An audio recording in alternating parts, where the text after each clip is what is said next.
morning. Welcome to our Sunday live stream. Yeah, let's get it started. Is anyone here yet? I want to show you guys something cool.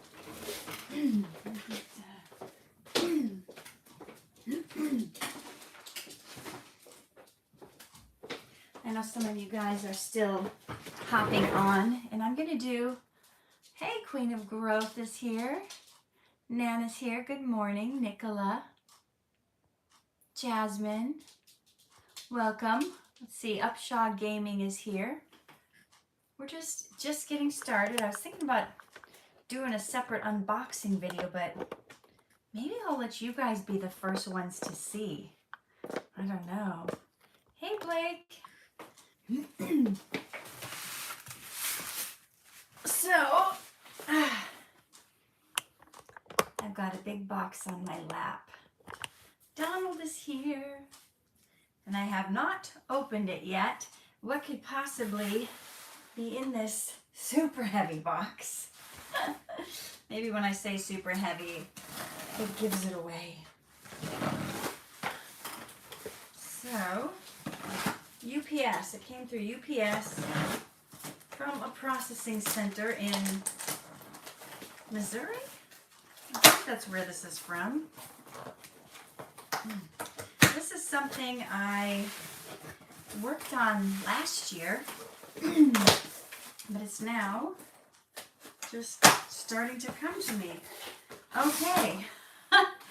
All right, we are unboxing it. Okay. Here's what it is. Reach your greatness. Reach your greatness.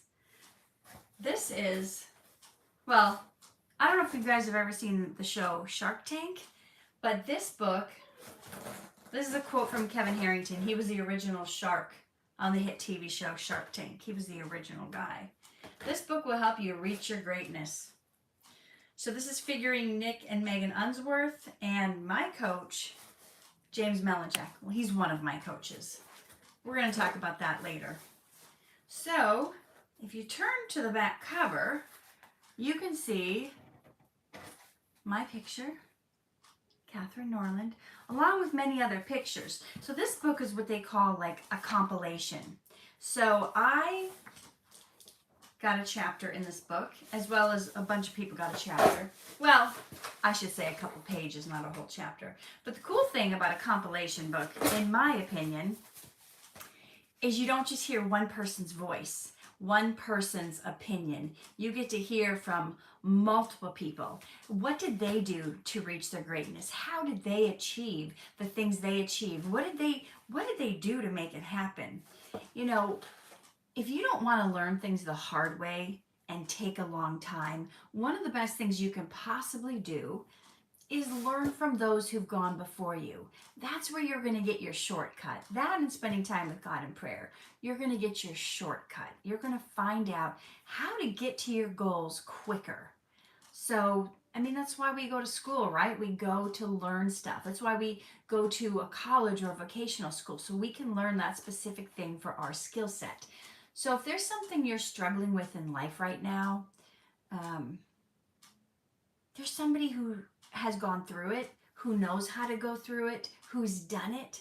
And somebody just said, I don't like reading books, they're boring. I think you need to reframe that. I think you need to change how you look at that. Maybe in the past you felt that way because you were forced to do it or forced to read it in school. But man, okay, look at, let me see. I don't know if you can see where my dog is sitting. Do you see that pile? That's my morning reading. I always have a pile of books that I'm looking at, that I'm working on and reading. Why? Because somebody knows something that I don't know. And as Myron Golden says, the only difference between where you are right now and where you want to be is something you don't yet know. So what is it that you don't know yet? You might not even know that you don't know it. But the more you start to explore, books don't have to be boring, especially if you're reading a book on a topic that you're interested in, right? You like karate? Read some books on how to do better karate. You like cooking? Read some cookbooks. I know those are mostly pictures, but you can read books on the things that you're interested in. You don't have to just, Nana said, readers are leaders. So I have 2 cases of 50 books. So I only have 50. No, I have 100. I have 100 of these, and you can't get them anywhere else. They're not available on Amazon. They're not for sale anywhere online. These, I think he told me they retail for $25, but I think I'd probably sell them for $20. If you want this, you're going to have to inbox me. You're going to have to send me a direct message on Instagram, and I'm going to have to ship it to you myself. It's $20, but I can charge you shipping and handling. And because I have them at my house, I can even autograph them for you. So if you're interested in reading me plus, I don't know, 30, 40 other people's advice on how to reach your greatness, you now are the first people to get to see that I am in this compilation book. So that's my special super secret announcement for today. All right, so I do have a topic today, which I did not put in the, I didn't tell you what the topic was today. But I'm going to look at some of your comments first before we dive into the thing I want to talk to you guys about today. Let's see what we got. Oh, we got Sub-Zero Strikers is here. Derek's here. Let me try to go through.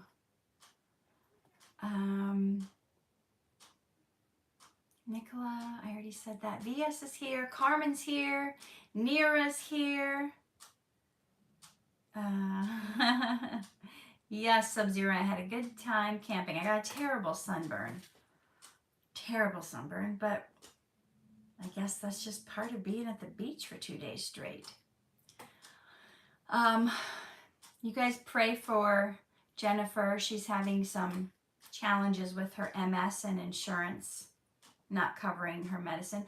I've had to fight with insurance companies so many times over my son Timothy. I just pray that you break through when you get to the right person and don't give up until you speak to the right person. Say, put me on with your manager, put me on with your supervisor, put me on. Keep going up whatever the highest ladder you can to get what you need. And I think there are advocates out there too. So type in like health advocates. There's sometimes people that will help you get what you need. All right, we've got somebody joining us today called Gluten Free. I haven't seen you on here before. Lucas is here, Donald's here, Tom is here. Seminitized? I hope you are considering reading some books because you don't have to read on a boring topic. You can read on a topic you enjoy. Like I enjoy poetry books. That's never boring to me. Some poems I may not vibe with or may not like, but doesn't mean, doesn't mean it has to be boring. It's all in how you frame it. Mona is here. Said Shiara, welcome. Carmen. Okay. Shiara say, why are your eyes blue and brown? Well, because I was born that way. Oh, I see somebody already answered you. Marianne is here. Jesse's here. Nira says, I loved books growing up. Then I didn't read much. Now I'm back to reading again. Got a few I'm slowly reading through. Yeah, even if you just do a couple pages a day or a chapter a day, there's so much out there in the world you could do to improve yourself. And so many people have gone before you. If you don't like sitting down and reading, then download the library app on your phone. Here it's called Libby. I don't know what it may be called where you are, but you can download audiobooks and listen to them when you drive. I'm always saying this, like when you're driving somewhere more than 10 minutes, why on earth would you ever listen to some songs, especially songs that aren't going to help your life, that aren't going to grow your knowledge, that you've already heard, songs you've already heard dozens of times. They're not going to help your bottom line. Why are you making other people rich listening to their stuff instead of growing your knowledge base to make you rich, to make you be able to succeed, you know? So it's very foolish. Sometimes you guys take forever to work on your goals and dreams, and you act like you're going to live to be 785 years old. Earth is short. You may be in your 20s right now thinking you're going to live forever, but you're not. So you got to start going and executing and moving on the things that you need to do to make your life a success, to be able to leave a legacy for future generations. I know maybe you're not even married, maybe you're not even thinking about, maybe you don't have any kids, maybe you're saying, why are you talking to me about future generations? Well, because it's important. It's important to God. And so anything that's important to God should be important to us. So if you're struggling right now, financially, if you're struggling in knowledge, if you're struggling in any way, you know, the scripture tells us that a good man will leave an inheritance to his children's children. So what is the legacy you're leaving behind? Do you want to be a good man? Do you want to be a good woman? Sometimes people are just, the devil and the world has blinded us, and it's taught us that it's bad to have enough. It's bad to have an abundance, that we should always be in this perpetual cycle of struggling. That's not how God wants it for you. You shouldn't be constantly struggling, trying to figure out how am I gonna make the bills next month? How am I gonna That's not the life God has for you. But we've been brainwashed to think that it's somehow spiritual to be in poverty. Like, people take vows of poverty sometimes in certain religions, and that is so far out of left field that's not, like, people think that if you're rich, you're somehow evil or guilty or a sinner. Nicola, thank you so much for the gift. I really appreciate it. I really appreciate all your guys' donations. It's helps me think, yes, what I'm doing on here is helping people, making a difference. So what is it that you're believing that is not helping your life, but you think it's spiritual? You think, oh, I'm more godly if I'm broke. That's a lie from the devil. Honestly, it causes stress, it causes tension. It's the number one cause for divorce. So why would you not want to have enough? And sometimes, let me get a drink of my super tasty. Well, I've never made this combo before. I think it's going to be super tasty.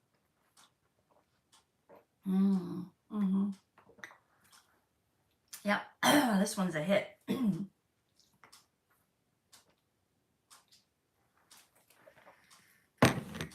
Have you ever stopped to consider for a moment,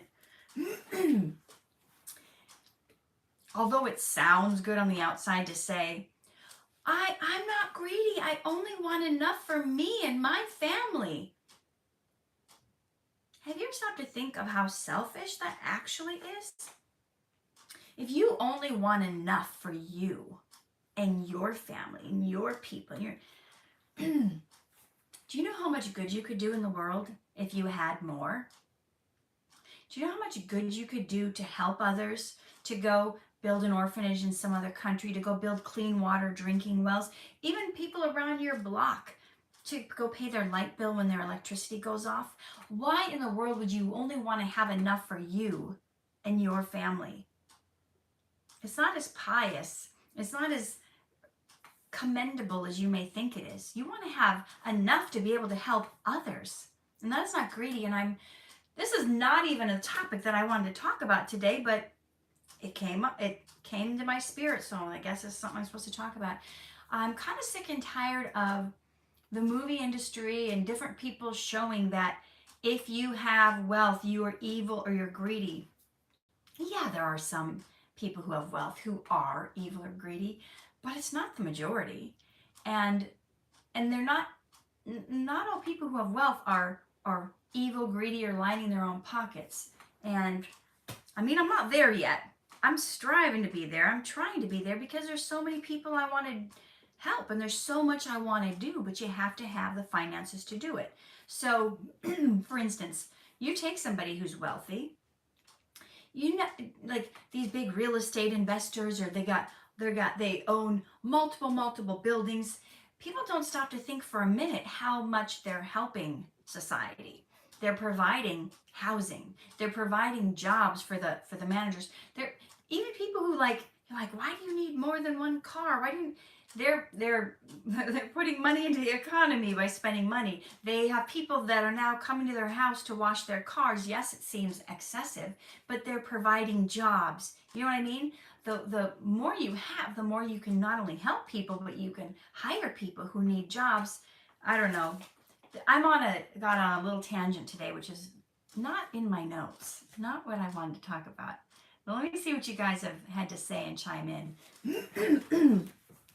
Okay. Ananda is here.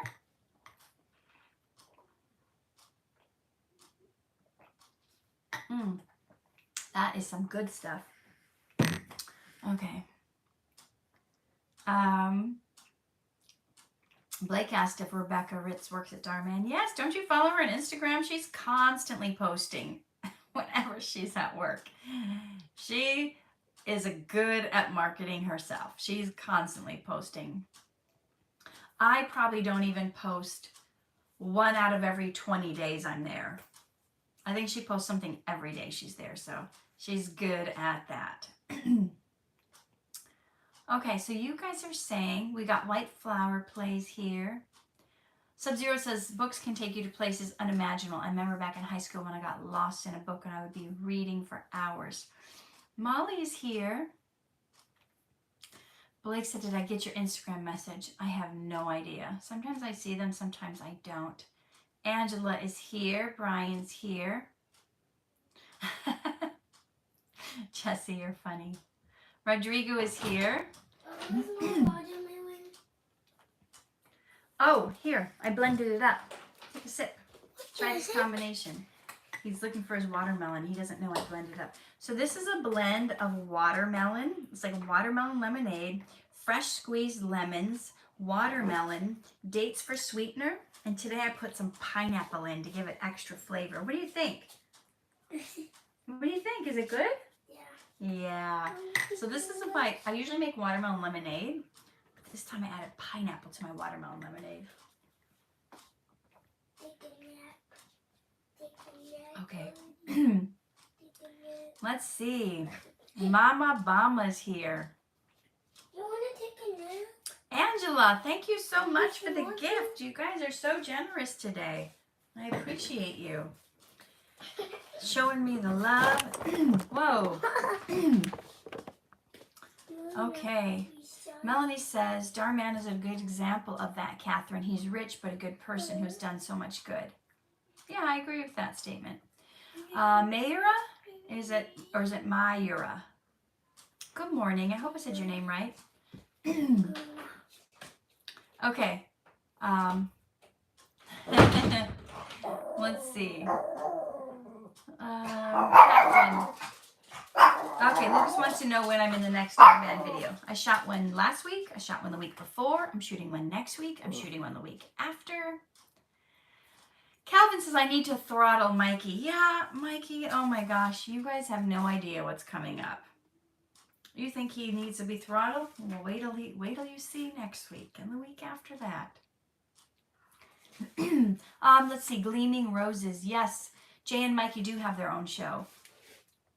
Have you watched it? They already have like 4 or 5 episodes out called The Jay and Mikey Show. It's on Darman's channel. It comes out every Thursday.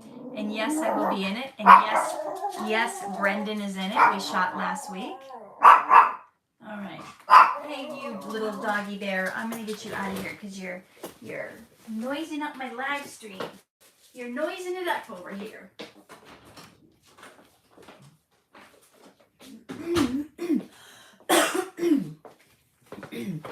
Okay. So we'll get on topic in a minute here. Okay. All right. So let's get into this. I'm not sure if I got everybody who's here. Marcus is here.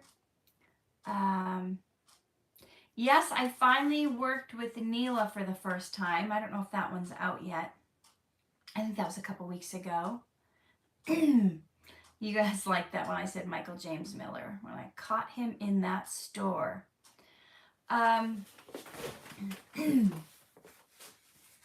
No, Vias, it's not over. I think it's going to continue on. I don't think that season is over. I think there was a week maybe they didn't finish an episode in time to post it on Thursday. I may have heard that. Okay, today's topic. What do you expect? What do you expect out of life, out of people, out of your relationships? Have you ever considered that you will get what you expect? You will. You will. So I'm going to go ahead and talk about how that's possible. What do you expect? So, how much of your life have you ever considered that? Hey, Anne, have you ever considered that your life has to do with not only what you do, what you say, but the things that you expect? What do you expect to have happen? Those are the things that happen. So I'm reading a book right now called The Expectation Effect by Dave Robeson. And it made me start to think about some different things that I wanted to talk to you about, because if you don't like the way your life is now, you have the ability to change it. And not just only change it through moving or getting a different job or doing different things, but you have the ability to change your life even by something as simple as your expectation. Okay?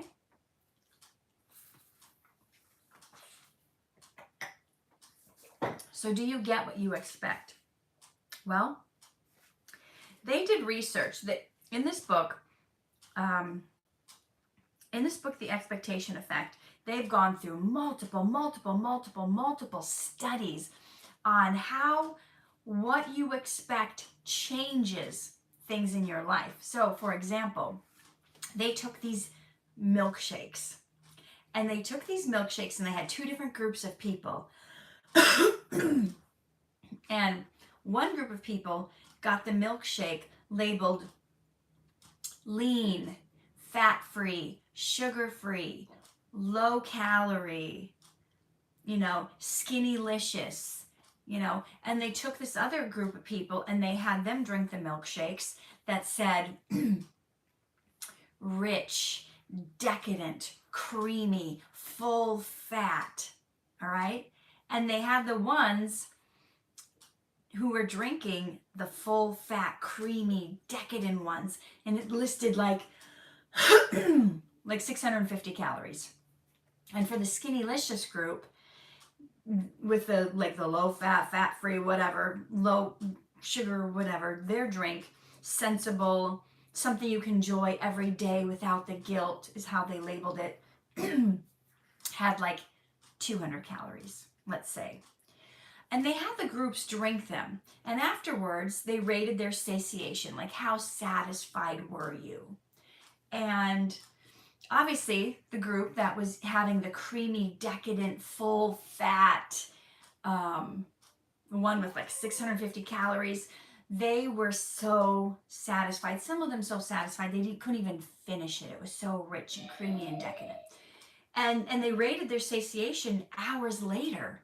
And hours later, some of the people were still full from this one little milkshake. And then the group that they got only the 200 calorie milkshakes, sensible, healthy, you can enjoy this guilt-free, the 200 calorie one. They were hungry very soon after. They did not feel satisfied. They did not feel like it was as good of a treat. They didn't, all that kind of stuff. And they were hungry, so they ended up compensating for it later and eating more calories than the people who had the full fat version. Okay, here's the plot twist. They were the exact same shake.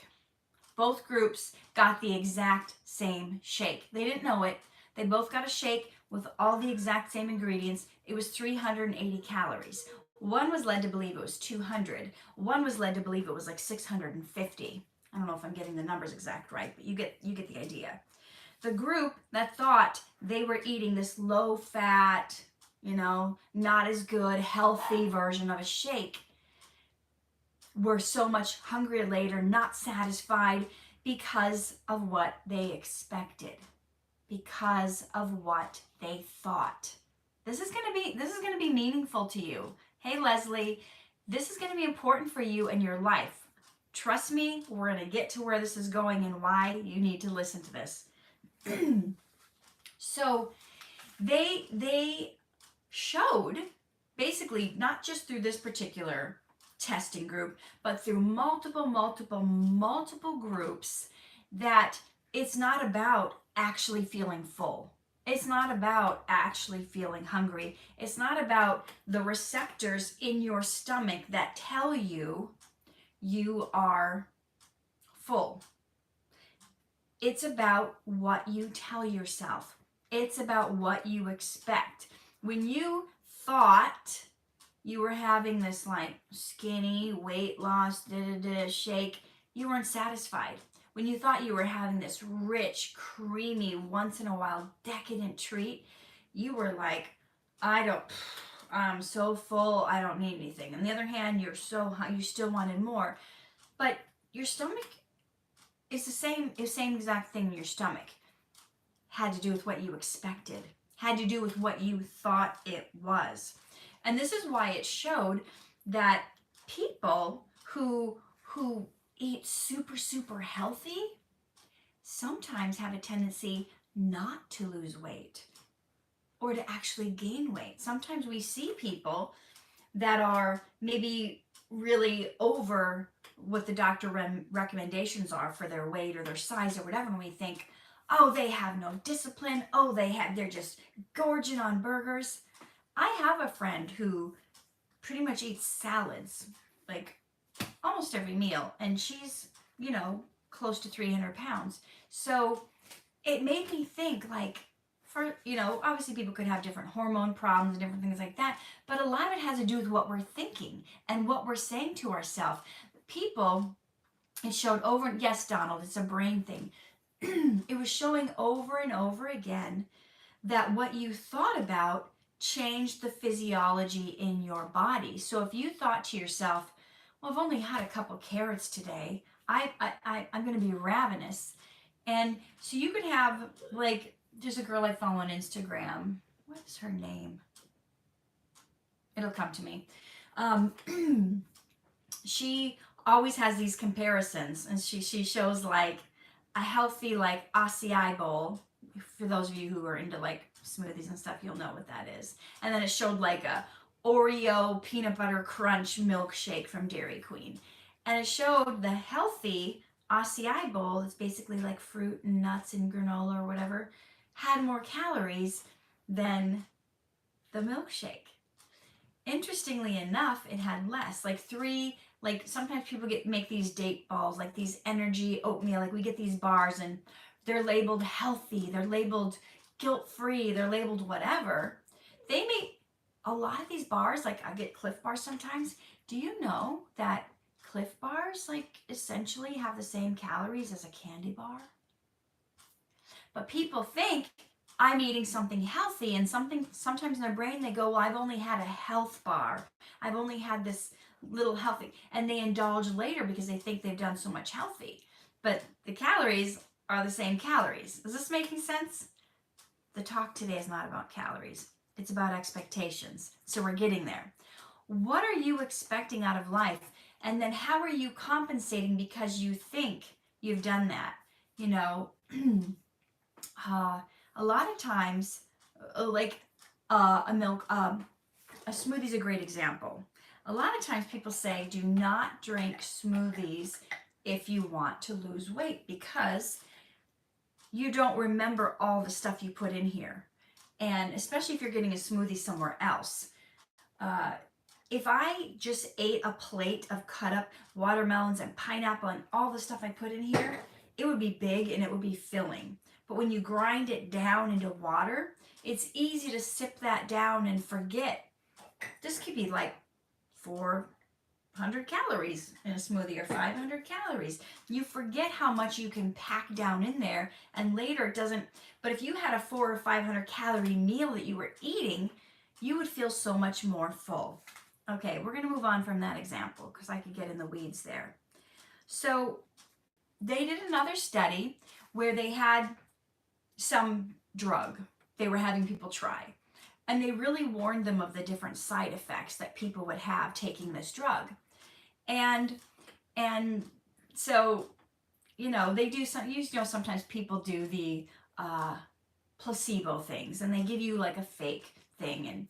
And it was interesting because all throughout this book they had different examples of when you give someone a placebo. For those of you who don't know what that is, that's something that's parading or pretending to be the real drug, but it's really like a sugar pill.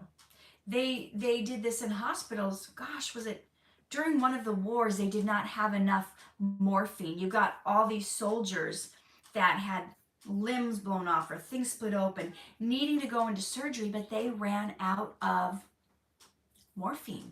They ran out of the pain medicine. So what the nurses were instructed to do is they told them it was the morphine, they told them it was the pain drug, and they gave him shots of just saline water, just salt water, before their surgery.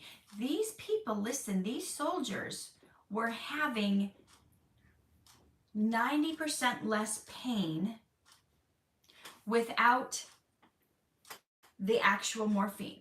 Here's the thing, it's the brain. Their brain thought they were told they were getting the drug, and so their brain goes, oh, whew, I can relax now. I feel good. Okay, we can go through this. We're gonna get through this. And initially, when the placebo effect first came into being, I don't know, 100 or so years ago, people thought, you know what? People who fall for this placebo thing, they're just quack jobs. They're just hypochondriacs. They never really had anything wrong with them in the first place. And then when it happened with these soldiers getting these surgeries, they realized, okay, no, these soldiers aren't just some weird, quacky hypochondriacs that are making up diseases that aren't really there. They're really having these experiences. And a different book I read recently, I think it was in the book, The Trance of Scarcity. I was telling one of my coaching clients about this the last couple of weeks. There was a guy who worked on the trains, and this is how powerful the mind is. This is how powerful what you expect is. And this is important for how you're going to apply this to your life.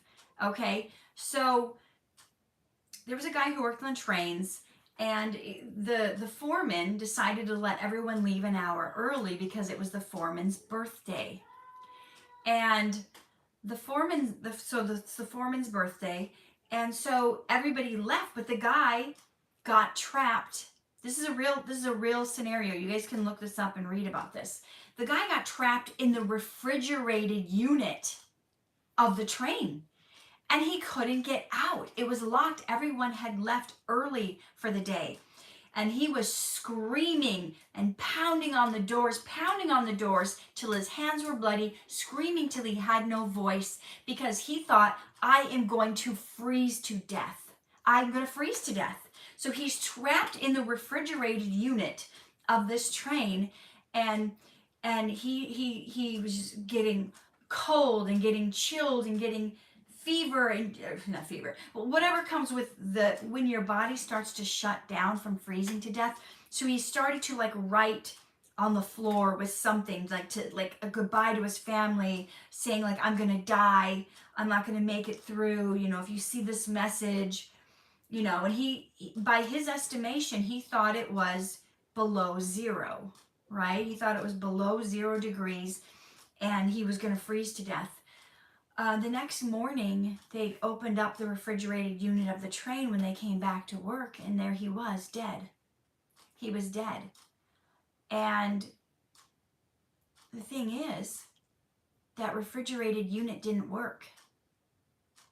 It was no refrigeration. But because he thought, I'm cold, I'm freezing, I'm going to die of cold. When they did an autopsy on his body, it showed that he had all the signs, all the symptoms of freezing to death. But you know what? It was like 56 degrees in there. Freezing is below what, 32 degrees? So it was about 25 degrees higher than someone ever freezing to death. So what are you expecting in your life? What are the things that you're expecting and they're coming to pass because you're thinking about them? You're dwelling on them. Even if you're hoping it doesn't happen, in the back of your mind, you're expecting it to happen. Maybe you've heard the saying, what you think about, you bring about. The things that you're focusing on and dwelling on and panicking about, whether it's failing that test, having that person break up with you. Yes, Mona, the human mind is extremely powerful. What is the difference between, you can find two people who go through the same experience, the same horrific, maybe someone, you can find two different people, someone breaks into their house, murders one of their loved ones. One, it will take them to the insane asylum and they will never be the same again. The other becomes this vigilant, powerful speaker going and telling people how to overcome, or they become someone in law enforcement, or they become two people, same circumstances, different outlook and different expectations. Yes, Nicola's talking about overthinking things. What are you overthinking? And when you are overthinking, here's when overthinking can be good, and the only time overthinking can be good is when you start to overthink and expect a brilliant, positive, exciting outcome. The guy in there who froze to death, who didn't actually freeze to death because it wasn't below freezing, could have said, he could have been saying, I'm gonna stay warm. I'm gonna warm myself up. I'm gonna think warm thoughts. I'm gonna visualize myself at the beach. I can't wait to go hug my family tomorrow. I can't wait for this to tell them, like, he could have been thinking all the positive thoughts that would have helped him get through it, because there was no physical circumstance that would have made him freeze. It was his mind that made him freeze to death. And he's not the only story of people bringing death upon themselves because of the thoughts they think and what they're expecting. People say, I've got a broken heart. There's a real legitimate thing called broken heart syndrome, where someone is so brokenhearted over someone breaking up with them or somebody's death that they literally actually wrong with their physical heart. So, what's another scenario where you're expecting certain things to happen? You have a couple bad experiences with someone you're dating, guy or girl, whatever. You say, that guy's a jerk. All guys are jerks. And then what happens? Every time you meet a guy you're potentially gonna like, you've already got this ticker tape playing in your head. All guys are jerks. I'm not gonna give him my heart. I'm not gonna trust him too much. I'm gonna hold back. I'm going to watch. I'm going to look and see, and I'm going to hone in. I'm going to look for every red flag. I'm going to see, because he's a jerk, because all guys are jerks. And then you're out on a date and you get out of the car and he does like this. So you assume, oh, now I'm not good enough for him. Now he doesn't like me. He doesn't like the way I'm dressed. Oh, maybe he thinks I'm too fat. Oh, maybe he wishes he would just said yes to me. I don't know what that look was for. And we go through this whole thing. He's just a jerk. Oh, I'm going to wait and see. And then you start looking for all the things you're going to do wrong because he did this one look. You don't know. You don't know that look on his face could have been, he could have seen someone almost cut someone off in traffic. He could have noticed there was like a bump on his car, like someone backed into him and it left a mark. You don't know if he suddenly remembered, oh, I forgot to turn that thing in for my boss and now I'm going to get in trouble. There's a million things he could have been thinking, and this is where we get into trouble. We decide we know what someone is thinking or what their intent is or what their motive is based on what facial expression they made or based on something that they do. They do this one thing and you think, oh yeah? Oh, well, I know why he did that. You don't know. You can't read somebody's mind. So stop putting your hurt past on someone else, putting those negative expectations on someone else and saying that they're this awful person and they're this and that because you had some bad experiences in the past, because you've been hurt. Now you're looking, remember when I did that thing where I put all those different sunglasses on? You're looking through the wrong lenses and you're assuming that somebody did something to hurt you on purpose just because I know people like this. I've got someone in my life like this. It's always assuming that I'm doing something negative to them or I'm out to get them. Or I'm like, I don't even know what you're talking about. They're like, we need to talk about your behavior. We need to talk about what you did to me. We need to talk about this relationship. I'm like, no, I don't think we really do. Because whatever scenario you've made up in your mind about me is not the truth. You're making up. So what scenarios are you making up in your mind? What are you expecting out of other people because of something that happened to you in the past, and you're pulling it forward and you're putting it on someone else that doesn't even deserve it? Don't do that. Mona says life is 10% what happens to you and 90% how you react to it. How true is that? What are you expecting? And why are you out there? You say you don't want to get hurt anymore? Then why are you out there looking for people to hurt you? Why are you out there with a magnifying glass trying to blow up one little tiny thing someone did into this big? Why are you starting fights with people you care about? I could go deeper on that one, but I sense those who need the little conviction there are already getting it. Okay, don't you want to feel good? Don't you want to feel good? Don't you want to be happy? Do you know that your expectations are what causes you to be miserable? Why do you want to be miserable? Why?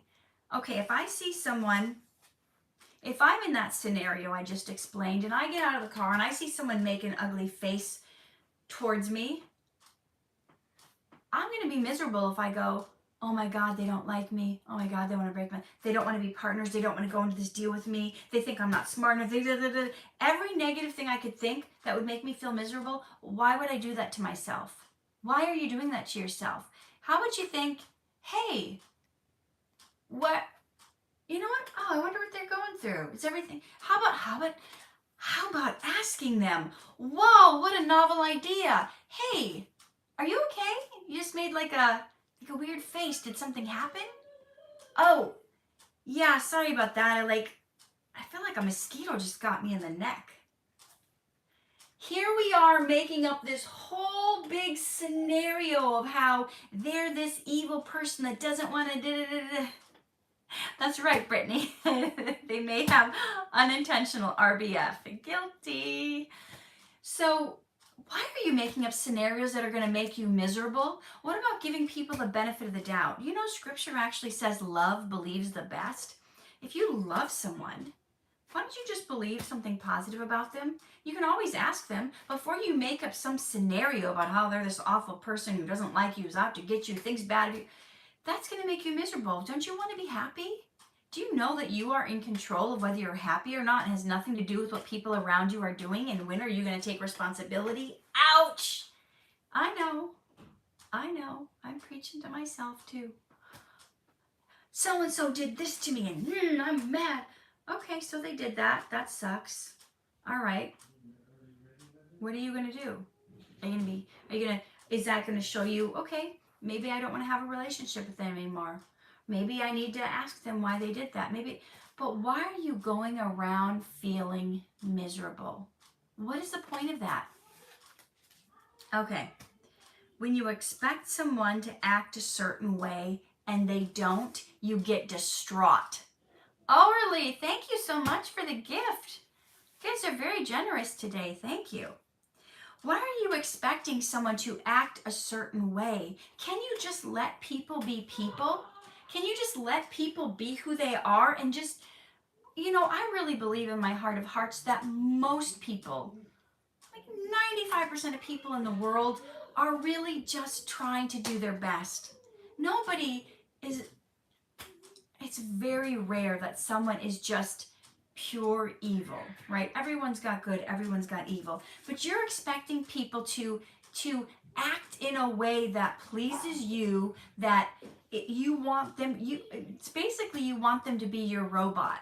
You want them to act a certain way, do a certain thing, be a certain thing. You should only respond to me in this way because that's how I feel comfortable in our communication. Now you're putting them in a box. Now you're putting people in a box because you cannot handle being communicated to in different ways. Christina says, Catherine, people make you miserable because they're not happy with their life. And may I add to that, they can't make you miserable. You choose to be miserable. Yes, we have to take full responsibility for our life and for our actions. And I'm constantly telling this when one of my kids is sad or crying. You made me sad. Timmy took my toy and he made me sad. No, sweetheart, Eli, those are two separate things. Yes, Timmy took your toy, but you decided to be sad. That was a choice you made. They're not connected. And we mess up our lives all the time because we connect what somebody did with how we're feeling. Somebody did something and they need to take responsibility for what they did, but we're feeling something and we need to take responsibility for how we feel. Don't connect the two and say, you did this, so now I'm depressed. You made me angry. No, you did this thing. I didn't like it. I'm expressing anger right now because of something going on in me, right? I read this book recently. What was it called? You know what? It might have been in the book, The Mountain Is You. It said when something happens to us, our triggers expose our wounds. Our wounds expose our path. Our path exposes our journey. What does that mean? It means when something triggers you, you've got pain there. You've got hurt there. But here's the thing that I'm trying to get across in this expectations thing. It's not the person who triggered you who's at fault. It's you for not dealing with the stuff that has you wounded. You've got wounds from the past, and now somebody's in your life now that did not give you those wounds from the past, and you're attacking them and going after them because they did something that triggered you. Your triggers are not anyone else's fault, so stop blaming them. I may say something that triggers you, not necessarily knowing or remembering that you have an issue in that area. I'm just saying something or speaking generally, and you will take that personally when it's not meant for you to take personally. Or if you do take it personally, it may be the Holy Spirit convicting you like, hey, this is an area we need to work on. You need to get through this. I'm coming at you guys a little harsh today, but I want you guys to have a better life. And maybe it feels harsh. Maybe it feels harsh to some of you because sometimes I come across a little more lighthearted, a little more gentle, but I really want to get this through to you guys and bring it home. I want to bring it home for you guys so you can be in charge of your life. You ever meet people and they're like, nothing seems to faze them? Donald says, Catherine, ouch, you just exposed me for not dealing with a certain pain from my past. Me too. I've got stuff. I finally had to deal with something. Like, I've been not wanting to confront something from my past for years, and finally it kept getting brought up. And it was putting me on the edge, the verge. I'm talking to people, I'm crying, and I realized, you know what? I need to talk through this. I need to journal through it. I need to speak about it. I talked to my coach about it. I talked to someone at a retreat about it. I talked to someone who's in the same field. And I was driving home from Las Vegas for my mastermind, and I just had to cry. I just had to vent. I recorded myself talking about the incident, saying everything I had to say on the topic, getting out the tears. I'm driving. I'm screaming. I'm getting it out of my system. Why are you holding on to that? Why? Why are you holding on to something that's bothering you? Why don't you let that go? Why don't you work through it? Why don't you get healing? Right? I talk about this in the Divine Solution. That's the bonus course that came when people bought my You Are Worthy course at a certain time. I threw in a bonus of a little mini course called the Divine Solution. And I walk through what is the solution when you have pain and hurt in your life. How do you get it out of your life? What are all the steps to get that pain out? A lot of times we have this pain, we have something that happened to us, we have this trigger, we have this wound, and let's say it's in our hand. And instead of pulling out the sliver, we cover it up with foundation so you can't tell that there's a red spot. Or we wear a glove on it. But then every time it gets bumped, aka triggered, that wound hurts and it rises something up within us. We need to deal with that. We can't go through life getting mad at everyone around us for triggering us because we haven't dealt with the wound. Nobody in life is responsible for your triggers except you. Ouch, I know. Sounds harsh, but it's the dang truth, y'all.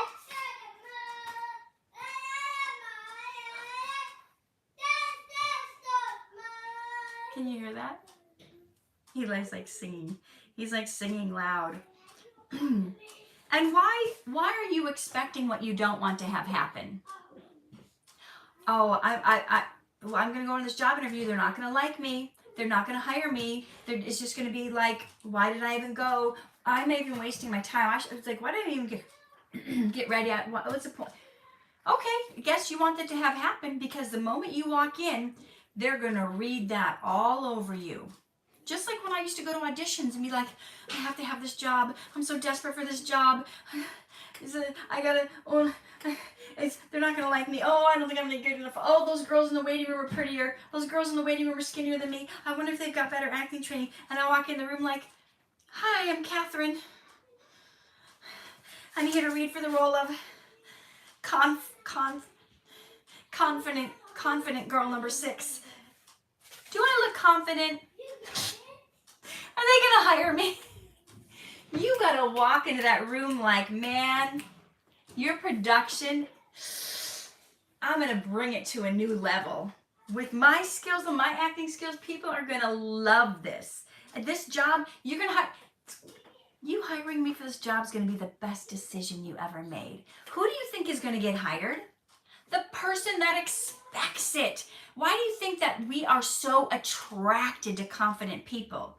There's guys that are so confident and you're like, oh my God, he's so confident. And then there's guys that are insecure. Has nothing to do with their outside. Has nothing to do with their outside. You can have a confident guy who's not that great looking, and then you can have a good looking guy who doesn't believe in himself. He's kind of like, oh, I don't think girls are going to like me. And they won't, because you're expecting that. You will get what you expect. So why don't you change what you're expecting? Instead of like worrying and fretting that something bad is going to happen, why don't you eagerly expect? Why are you in here screaming? Sorry, I just don't want the dog in here. Well, then why did you open the door to let It was an accident. It was an accident that you opened my office door? Yes, I was about to. Is it okay to play? You can go play. Can Tona get to go, Eli? Why don't you guys just go and shut the door? Just go and shut the No, door. Mama. Timmy? I want to talk to the fans. Okay, Timmy wants to come say hi to you. But I want to say, why don't you change expecting the best instead to expect with eagerness and excitement. Expect the best thing to happen. Oh, guys, I'm cold. Because you're more likely. You're much more likely to get the best thing to happen when you're expecting the best thing to happen. Whoa. Okay, are we good? Yeah. His name is Cole. He's from Lego Ninjago. Cole is from Lego Ninjago. I got him from Legoland. I guess it was on my community post. It's probably like find out. Okay. Yeah, it's on the screen. Okay, guys. Now you got the dog barking. Bye, y'all. Out. Go. Bye, y'all. Go. Both of you go and shut the door. Come on, Nugget. Man, I've got like 2 other pages of notes, but I don't think we're going to get through them. No. Do you want me to do a continue? Next week we'll do a continuation. We'll do a continuation next week. But I'm going to look at your comments. Was this helpful? Type yes in the comments if this was helpful. Were you getting a lot out of this? Did this expose some things that you're going through in your life? Is there some things that you need to change? Is there some things you need to do differently? How has this affected you? Is there some areas of your life that you can see? Okay, this is why I took the dog out of the room. Okay. Okay, come on. Come on, Nugget. Come on. Go. Did this expose any areas of your life that you need some work? Have you been blaming other people for how you're feeling? Oof. Okay. Okay, I'm looking at your comments. Via says, I have the tendency to overthink and reflect much more than take action towards my goals and dwell on negative events and what happened in the past. Do you have any advice for that? I think we covered that. I think you take action. You're going to be happier if you take action. Dwelling on the past, all that's going to do is give you more of the past. Do you want more of the past? If you want more of the past, keep dwelling on it. Okay. Let's see. It's all about choice. Jennifer says, I will never let anyone steal my joy no matter what. Melanie, I see your comment. That's funny. Sub-Zero says, people expect you to be perfect and want everything in life to be perfect, but nothing in life is perfect. Yeah. Nicholas says, your words are stirring. I feel so moved by it. Christina says, because we are not depressed, we don't know how to show our action, and our action is anger. We are emotional. Whatever your thing is, whatever your trigger is, you got to work on it. You got to get to the heart of it and stop blaming other people, right? I asked people, Marianne says, I asked people to understand my triggers, and I was miserable at their reactions. Yeah. Yeah. Because other people aren't responsible for your triggers, right? Now, obviously, there are some certain situations where, you know, for instance, if I had a child, I'm just trying to make up something on the spot. If I had a child that had a near-death experience and reaction to getting stung by a bee, I'm not going to take him to a bee farm and say, this is what we're doing for homeschool today. We're going to learn where honey's made, knowing he's going to freak out and have a reaction because he was stung by a bee. That's a different scenario. I wouldn't take him there and go, you're triggered? Sorry. Nothing I can do about it, you know. So, you know, not everything is black and white, and I want you guys to know that.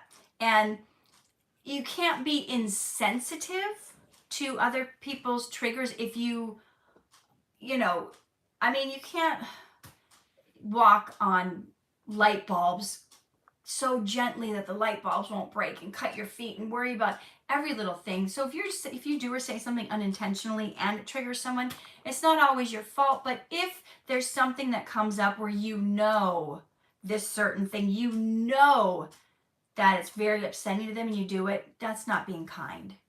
That's not being kind. And don't go, well, sorry, you're triggered, when you knew full well. You know what I'm saying? So there's that thin line. Okay, so I'm looking at some of your comments. Mona says setting boundaries is definitely a form of self-care. We have a workplace bully who's very much passive aggressive, so I set boundaries and keeping my distance. Yeah, yep. We gotta do that sometimes. Sometimes even with those we love. Donald says Catherine's giving us tough love today.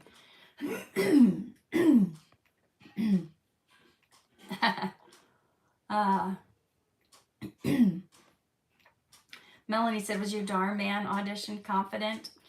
I don't know, must have been. Must have been, because they hired me.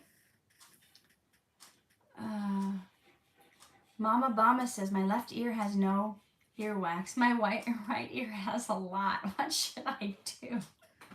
I'm not a medical doctor, but maybe you can contact your medical doctor and find out. Has this been helpful? Melanie says, confidence is sexy.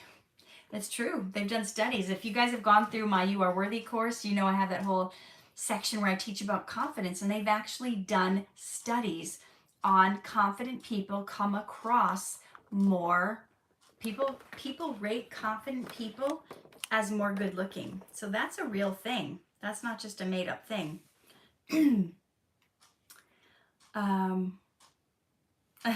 Christina says, Catherine's changing lives. It's not easy to do. You have to do something instead of just being lazy. And not everybody's lazy, but sometimes they just don't know what to do, or they don't have clarity. Sometimes we don't move and it looks lazy, but it's just that we don't have clarity. Okay. Orly says, yes, it's helpful. Christina says, walk out like a man and not like a little kid. Okay, I think that's talking about the confidence. Let's see. Did I miss anything that I should have read? We got Mona giving me an amen. Via says, do you listen to political audiobooks? No, I don't get into politics at all. It's too negative. It's too negative. I'm not putting negative stuff in my mind. Yes, yeah. Thank you, Nana. I can't get to every single person's comment. I try, like I'm going through them right now.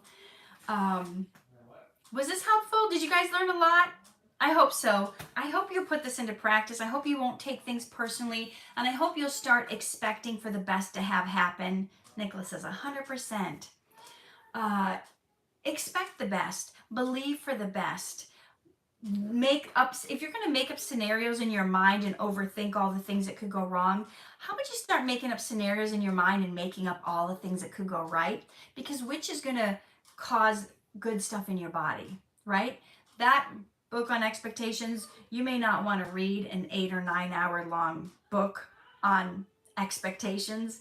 So I'm giving you like the heart of the matter. And these are things you can apply to your life. When you know how powerful and strong your mind is, you can do things that change it. When you go, oh, I've only ever done 10 push-ups before. You have a thing in your mind that goes, I can only do 10 push-ups. But who says? You might be able to do 20 if you just told yourself you could do 20. Do you see how this is important in life? You think I can only survive on blah, blah, blah.